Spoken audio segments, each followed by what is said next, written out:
Hello there. Welcome to another monthly recap of the fifth cohort of the Kashim Ibrahim Fellowship, also known as the Class of Phoenix. My name is Fahad Abubakar Longman, and I am with Omolara Ibinola Iko and Ibrahim Tisan Busan. fellows had extensive activities in the month of May. Omolara, kindly take us through the first activity of the month, the speaker series session with Dr. Zainab Usman. Of course, Fahad. Dr. Usman is the Director of Africa Program at the Carnegie Endowment for International Peace in Washington and the author of the incredible book Economic Diversification in Nigeria, The Politics of Building a Post-Oil Economy. The session with her was enthralling.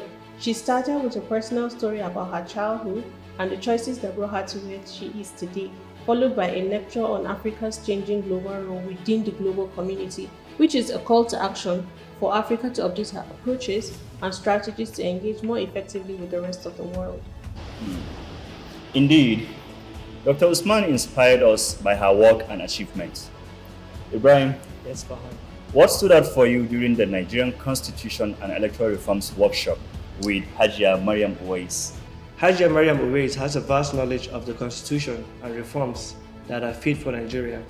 A simple breakdown of the essential parts of the Constitution and Electoral Acts stood out for me because I do not have a background in law, but her explanations were easy to follow.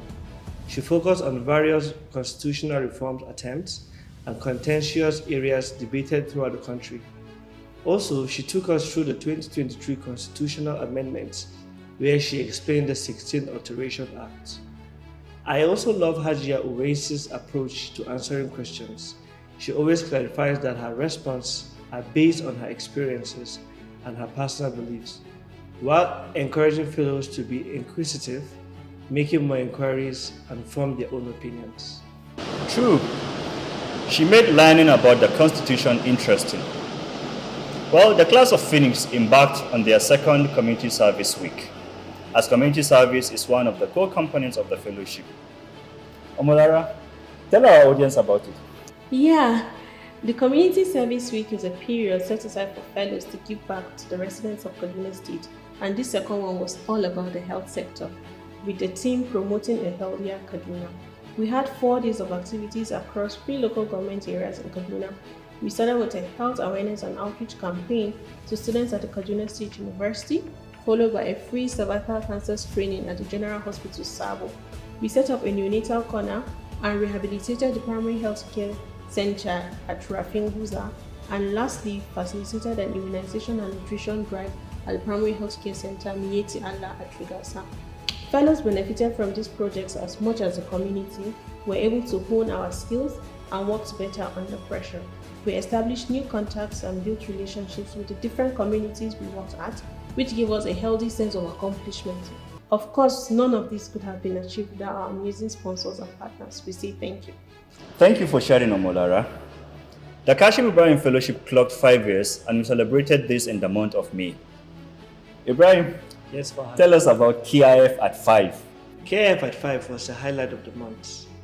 The 2-day celebration started with a reunion ceremony, which gave the class of Phoenix the opportunity to meet and interact with alumni, drawing from their vast experiences during and after the fellowship.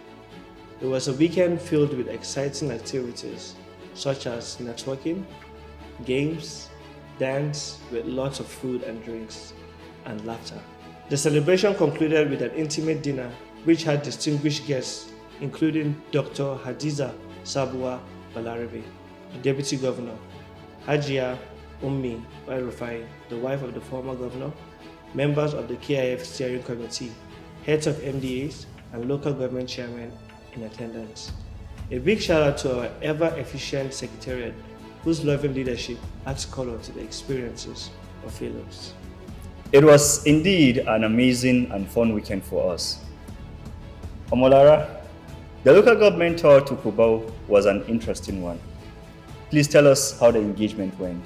Interesting to say the least, Fahad. Anchao, the Kuba local government area headquarters, is almost 3 hours away from Kaduna Metropolis, but the journey was worth it. Kubao is an agrarian community with an estimated population of 500,000 people and a very active market, which is a major source of revenue for the state. We had a warm reception from Honorable Chairman Bashir Suleiman Zuntu and his team. He walked us through his life, successes, and of course challenges. Honorable BZ is the poster child for Not Too Young to Run, an encouragement to every youth out there. He took the bold step to resign from a promising job with the Federal Civil Service, and here he is today, bringing the innovation youths are known for to Cuba. It was an emotional session bidding farewell to our visionary, Malam Nasser Ahmed El-Rufai. Ibrahim, Yes, Fahad. can you take us on a ride through Malam's last official engagement with KIF? Malam discussed how a governor's job involves leadership skills that are influenced by their environment, people, and situations, while also stating that there is no specific training program for becoming a governor. He explained that his administration came in with a restoration plan that was documented in its first manifesto. The plan was aimed at restoring the greatness of Kaduna by fixing its broken educational system, restoring quality healthcare, attracting investors, identifying the state's assets and liabilities, and most especially, knowing the population and demographics of the people. As an added touch to the session, Malam gifted fellows with 3 books, including the one he authored, The Accidental Public Servant, which he autographed for each fellow. The Brambag meeting with Malam, just 48 hours to the end of his administration, underscored the value he places on youth development. And we have come to the end of this episode. Kindly stay tuned to our social media platforms to keep up with our activities. See you next month. Bye-bye.